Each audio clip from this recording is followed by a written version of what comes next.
Hello, everyone. It's time for Vanish Chicagoland Stories, the podcast. I'm your host, Pete Costanis. This is episode 273, season 11. Today's date is November 5th, 2023, and welcome to the program. Yes, I am back for another show. I said on the previous episode I wasn't going to do one, but I changed my mind, so I have time to do this episode. On today's program, I will talk about the history of the Bunte Brothers Candy Company, or is it Bunte? I think it's Bunte. I don't know. This is a largely forgotten company because I think people today would never heard of it, unless you're under the age of 60. If you're over the age of 60, you probably do remember it, or your parents told you about it, or your grandparents. Anyway, and then I will talk about the Kayo chocolate drink. Some people remember that. So this is a very sweet episode. Sorry. Okay. So I will get started, but before I do, the program will go into a commercial break. This program is brought to you by the Blockbuster album from Kayo Records. This album has great songs from my era. And this came out in 1976. So just sit back and relax and go back to the 70s and boogie down. Okay, and I'll be right back, folks. Thank you.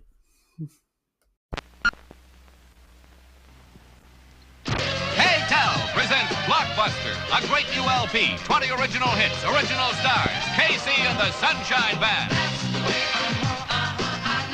Silver Convention. War.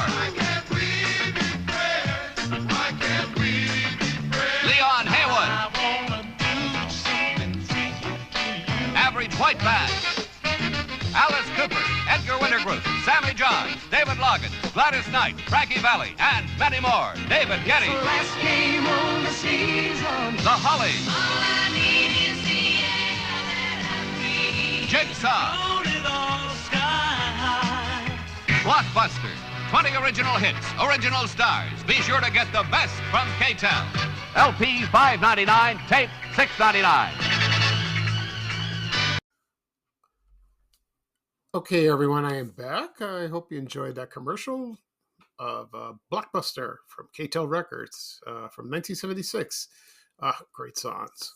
Great songs. Oh, I was around 12 or 13 at the time. I remember the commercial. I remember a lot of commercials that Kayo Records sold. You saw them all the time. It's all compilations of their greatest, the biggest hits of that time. I had one. It was called Hit Machine. That was the first real album I bought myself at Cruising Music on West 79th Street, across the street from Bogan High School. I didn't go to high school yet. And I played that record album all the time, continuously. And I loved it. I really did. Kayo had great records. They had some products too. They had the Kitchen Magician, that you put place vegetables in, and then it slices all the time like that. The songs on the album, I'm sure you're familiar with them. Almost all of them. The last one was Jigsaw. I love that song. You've blown it all sky high. That's a great song. Yeah, I was in grammar school when that came out like that. So most of the songs I have them on my Apple Music, so I listen anytime, any place. It's no problem. You can watch this on YouTube, which in fact, you can watch the commercial if you'd like. Okay. At the beginning of the program, I mentioned the topics I'm going to talk about on today's show. It's the Bunte Brothers Candy Company in Chicago, and also the Kayo chocolate drink. Before I get started, there's a couple things I want to mention. One, a few days ago, I posted a photo of Aladdin's castle in Riverview Park, but this was colored. They're very rare, very scarce like that. And I posted, and that was like Wednesday or something like that. It's still talked about to this day. People are still commenting because they miss Riverview. It was one of the greatest amusement parks in the world. Long gone. It started in 1904, closed in 1967. We still have amusement parks. We have Six Flags Great America up in Gurnee. I heard in the news they're going to merge with Cedar Point, I believe, something like that. They're going to make it huge. I'm not sure it's a done deal. Maybe it will be. I'm not sure. I forgot. I read the article about that. So, Great America is great, but it's not Riverview. It was different like that. And you didn't care, as Two-Ton Baker used to say, laugh your troubles away. I don't know what you say now when you go to Six Flags. You just, I don't know, you go there, park your car, and just go to the park and just have fun like that. I haven't been there in a long time. Maybe for the holiday season. We'll see. Anyway, let's see what else. Everything's fine. Health-wise, I'm okay. I already explained that. So I guess that's it for the moment. All right, so let's get started. I will talk about the Bunte, whatever. Well, I'll call it Bunte Brothers Candy Company in Chicago. I'm trying to find information on this company, and I did find something. It's from the website of the Made in Chicago Museum.com. Thank God for that. And what inspired me to talk about this candy company was they had a documentary last week on WTTW Channel 11 in Chicago about the candies. That it was the candy capital of Chicago is the candy capital of the world. Some of it's true, because a lot of them are gone. And I watched it, and I loved it. I love history of Chicago that had like these manufacturing companies like that. So it was only for an hour, but I wish it was more. I wish I could do that. I know there's a book out. I think it's authored by Leslie Goddard. I have not met her. I've talked to her through email, and I think she's an admin I believe she's an admin for Chicago's Lost Department Store. So it's, there's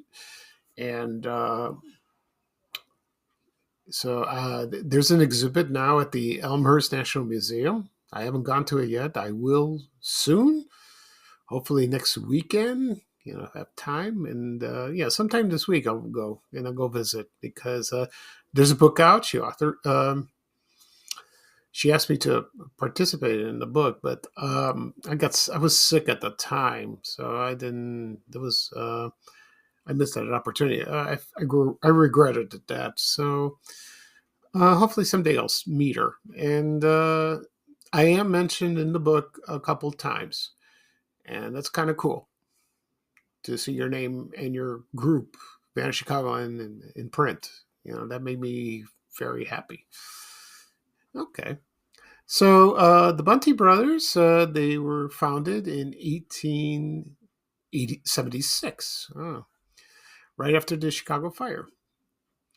And it was two brothers. Their names were Ferdinand Bunte and Gustav A. Bunte. Okay. And they had a partner. His name was Charles Spohr. That's Spohr. Spoehr, Sport. I think that's how you pronounce it. Okay. And they started a candy company on State Street. Yeah, they started that. That was, State Street is not like today. It's kind of sort of new in a way, like that. But first, they arrived in Philadelphia as teenagers, and they entered into candy business, and then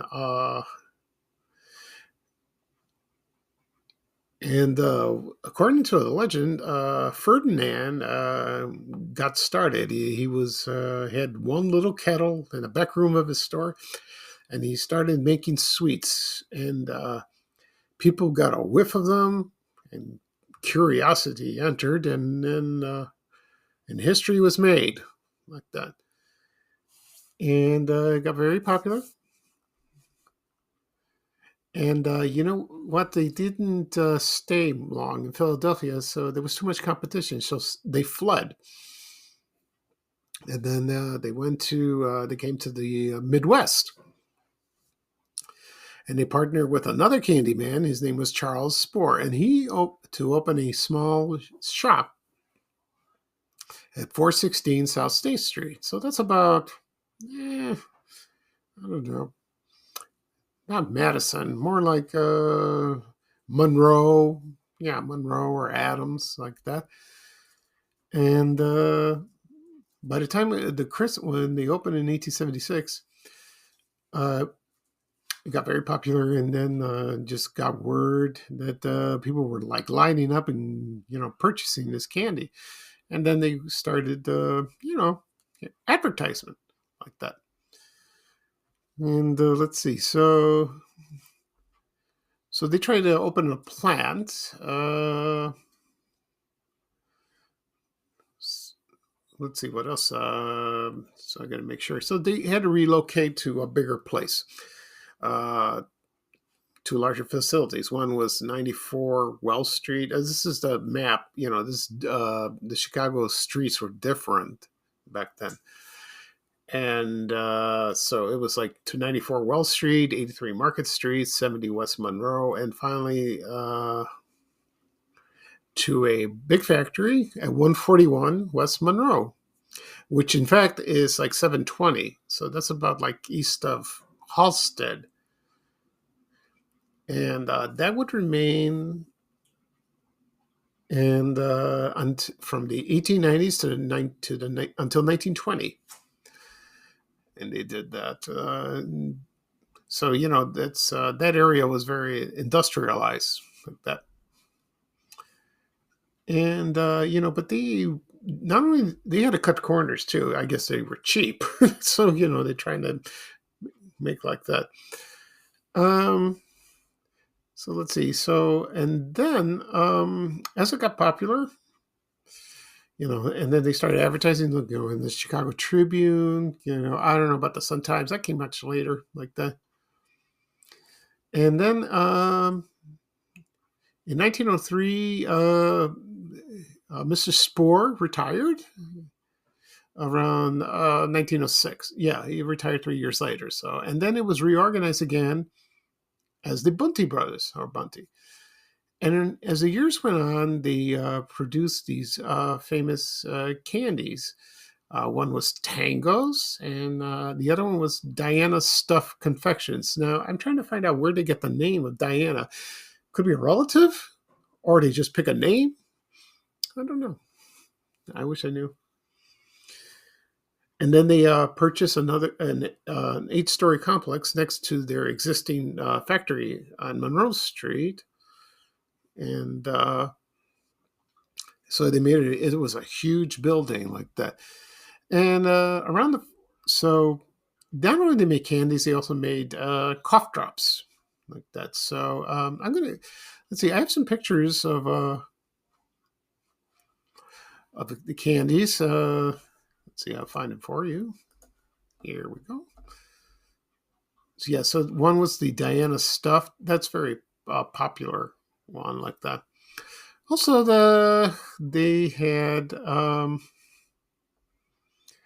was a candy bar called Pippin, and that was from the 1940s, and it was like a mint creamy cake, like a candy bar, like that. Also, there was On Deck. That's what chocolate with almonds. I don't know if anyone remembers that. This is, yeah, it's a good thing I found these things. He also made licorice. They did that. Also, they made candies for the holiday season, for Easter, Christmas, Thanksgiving, like that. Luckily, I found an ad from 1956 of all the candies they made. It's a little fuzzy, so I'll try reading them. So here we go. So they also made bonbons, butterscotch caramels. Well, caramel brand was called Caramel Winds. They did that. Let's see what else we got. All kinds of mint, malted milk balls, like that. Those were good. Coconut candies, cream candies, hard candies, like your grandmother gave you, like that.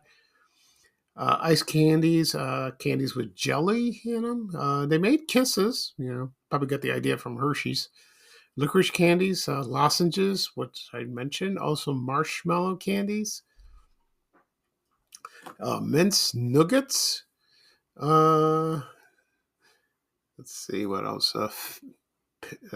Pan candies. They made that. I don't know what that means. Toffee and also whipped candies. Oh no, wrapped candies. Excuse me. I'm getting way ahead of myself. And they moved the company. I'm trying to remember the location. The last what's that called? The factory. They moved it to the west side, and it was on Franklin Boulevard. Excuse me. So see, I'm trying to find the address, but it's like it's in the Humboldt Park neighborhood. So it's like around Kedzie, like that, and it was there for 40 years, and it closed in 1961. And the building converted into a high school, and it turned into Westinghouse and Westinghouse High School, and it was there. The high school was there until they demolished it in 2009. And the football field where it sits now is the factory, like that. Yeah, so that's interesting, like that. When I saw this in the documentary, it was very interesting to see that. And they did mention Bunte, but very briefly, and they showed photos of that. I don't know if anyone's seen the documentary, but I hope it's on. I saw it on YouTube TV. If you recorded it, you can watch it again, or hopefully it will re-air it, or maybe it's on. You can find a clip of it on the web. We'll see about that. Anyway, so it was kind of cool, like that. And the plant on Franklin Boulevard opened opened in 1921. So it was there for over 40 years. I wonder how the smell was, when they built them. When they were all manufactured and they hired all these workers. Because the Brox Company, which is also on the west side, that was a little south and west. I think it's on Cicero. A few people I know worked there until they blew up from the Dark Knight, from the movie. So that's a shame, like that. So I found the address. The address was 3301 West Franklin Boulevard. It was in the Humboldt Park neighborhood in Chicago. But that's about Spalding right there. Yeah. I should have looked at the map and see. But, my favorite is like hard candies, like the lemon drops. So they did make those. And some came in tins, boxes, bags, so, just like today. Yeah. So it's kind of nice. And you do find artifacts or items on eBay. And for auction, if you were interested in Chicago history, you could buy them. Some are in great condition, some are not. So a few people mentioned that the Tango candy bar was the most popular. That one was very popular indeed. That and so that's good, like that. So let's see. I have it right here. Let me take a look. Yeah. So So I'm gonna post that photo later on my Instagram account, and you'll see about the Tango. Okay. Right now, I'm gonna talk about the Kayo chocolate flavored drink. Now, this one I remember very well. It's been around for a long time, and it was created. Let's see. I have it right here. Probably in the 1920s. As I go along, I will mention the date, like that. And that was Kayo. Oh, here we go. That was created in 1929 by a man named Aaron Pashkow. He was from Chicago. And the cartoon character that's featured on the Kayo chocolate flavored drink mix, his name was Kayo Mullins, based on the comic strip Moon Mullins. And I remember reading. I read the comic strip a few times. I liked it, but ran in the Tribune for a long, long time, like that. And the characters, there was Moon Mullins. He was just an average guy, and he had Kayo was his brother, and he was always KO, means knockout punch. If you're a boxing fan, like that. And let's see what else. So the comic strip ran in also in New York, but also in the Tribune. It started from June 19th June 19th, 1923 to June 2nd, 1991. And then his name was Moon, but it was short for Moonshine. And he was a prize fighter, And he took a room at a boarding house, and the address was 1323 Wump Street, WMP. And he never left. And he stayed there until the comic strip was canceled, like that. And they made some, and they published some comic books. They're probably very rare by now, like that. So anyway, the chocolate drink, which I mentioned, was created in 1929 by Aaron Pashkow. He was from Chicago, and according to his obituary, he was a Russian immigrant, and he worked for a food flavoring company and learned about syrup. So that's where he got the idea, like that. And he went to a company called Capital and Western United Dairies in Chicago in 1924. And he convinced him to manufacture the product, and he did. Yeah, it was great. And then it just took off. And let's see. And then he sold the company to Capital Foods Industry in 1964. The funny thing about it is, I don't know. It's later on. It's sold to Canfields, and because I don't know when it was sold. I have no idea. Maybe late 60s, in the 70s. I don't know. I remember seeing that when I was growing up. Now, my memories of this chocolate flavored drink. I used to buy it when I was. I bought it at White Hen Pantry, or like a drugstore, or a grocery store like Jewel, Dominic's, National, any grocery store that was available. When I posted this yesterday on Facebook, the opinions are divided. Some people loved it. Some people didn't like it. It tasted watery. It wasn't good. Some people compared it to Yoo-Hoo chocolate drink mix, not drink mix, drink. Yeah, it was a chocolate drink. It's a chocolate drink. It's still sold, I believe, but I don't know. Yoo-Hoo, I had it once. I don't know what it tastes like now. I love chocolate milk. But Kayo I've had a couple of times, and it wasn't bad. They said the advertisement said you could serve it hot or cold. I never had it hot, so I have no idea how it tasted like that. Okay, right now I'm going to play a commercial for KO Chocolate Favorite Drink. This is from 1974, courtesy of Rick Klein from Fuzzy TV Memories, from Museum TV. You know, he has a wonderful website, and he's on YouTube. He does post on Facebook, and I remember this commercial very well when I first saw it on YouTube. I was about 11 when I saw that. It used to, I think, I aired on Channel 44. This commercial. So just sit back and relax and just listen to the commercial of KO Chocolate Favorite Drink, and I'll be right back to wrap up the show. Thank you, everyone.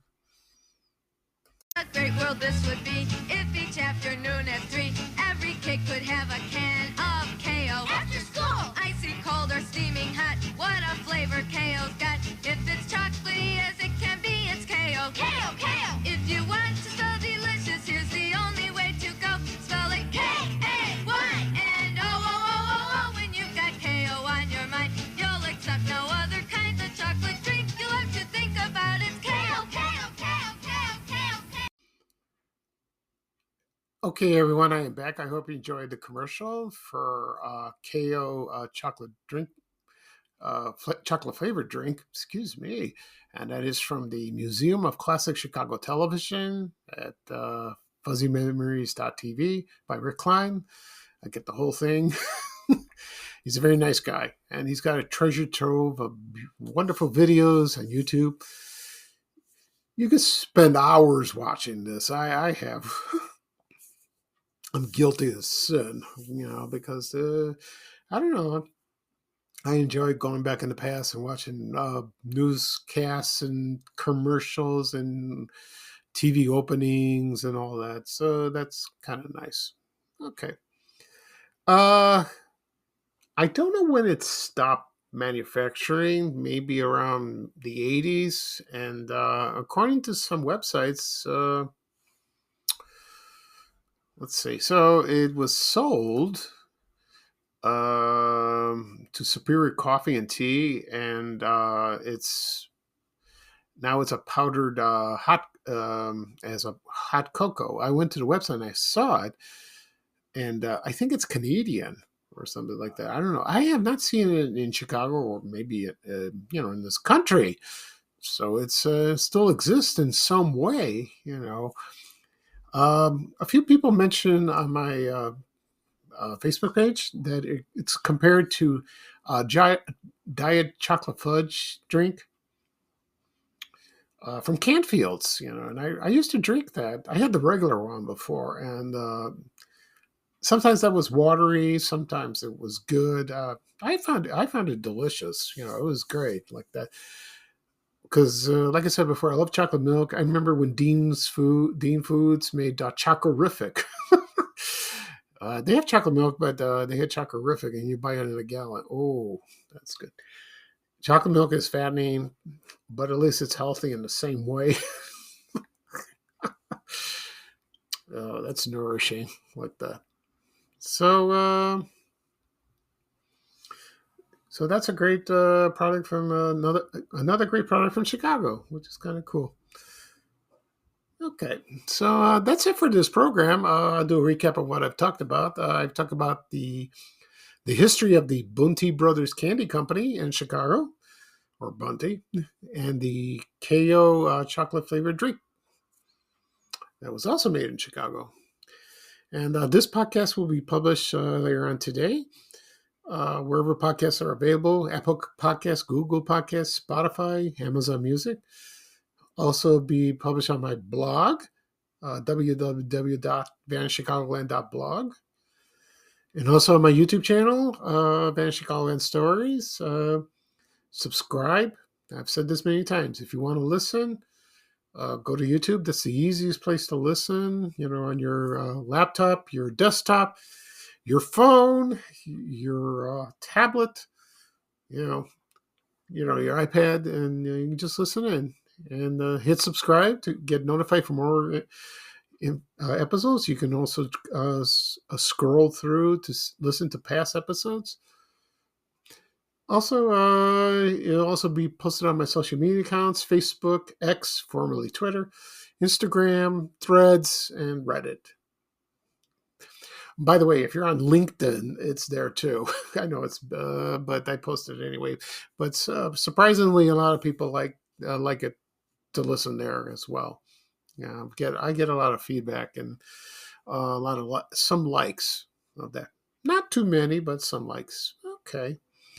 I won't do a podcast episode on Tuesday. I will be out for most of the day, so that's when I usually do one. So I'll probably do one next weekend. That give me plenty of time to think of something good to talk about. Okay, so this is Pete Costanis, your host for Vanish Chicagoland Stories, the podcast. Thank you for joining me. Have a wonderful Sunday. It's not a bad day. It's kind of sunny, cloudy, both like that. I think the Chicago Bears are playing. I think it's football day. I hope you enjoyed that. And so it's bye-bye for me. And here is Ray Rayner with a little traveling music saying bye, bye, bye. Take care, everyone, and so long. We have to go. Bye, bye, bye.